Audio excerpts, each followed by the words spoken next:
Good Sunday afternoon. Hope you had a good Shabbos. Hope you are well. Continue taking care of yourself.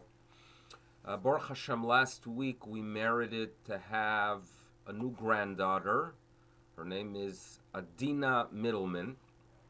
My son-in-law, her father, asked me a question. And the question was that there's a custom in many wonderful Jewish homes that Friday night they give a blessing to the children.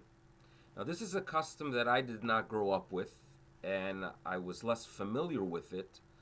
So my son-in-law was asking, what's the source for this tradition? How early is it mentioned? And obviously I knew it's not in the Talmud, and it's not in the earlier sources. The first source I was able to find was actually from the brother of the Maharal. We've all heard of the Maharal of Prague. Who has not heard of the Golem? But he, the Maharal, actually had an older brother. His name was Chaim. And Chaim shares with us that there is such a tradition.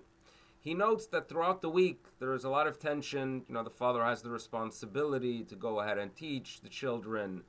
There could be a level of harshness. So therefore we want to start off the week with a blessing, where the parents really express the love for their children.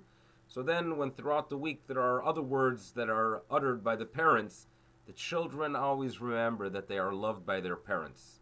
This is a beautiful tradition, which, as mentioned, not something I grew up with, not something I did with my children, but it's nice to see that Bezrat Hashem, my granddaughter, is going to get it. And what's interesting to note is that even my son started doing it in Baltimore for our grandson in Baltimore, because his wife said we grew up with it, she grew up with it, and why not? It's a good tradition. I'm all for it. I'm giving full support to see the children performing this practice. In any event, this idea of having positive words for children is very important. We need to encourage others throughout life, but we also remember that we must encourage ourselves. Words of encouragement. We're doing good, right? We're doing good things. Every single breath is valuable. That's what our tradition teaches. Kol haneshama tehalelka. Every soul praises the Almighty, but it's every neshima. We praise Him when we recognize Him, especially during times of challenge. And it's a challenging time. This is not the norm.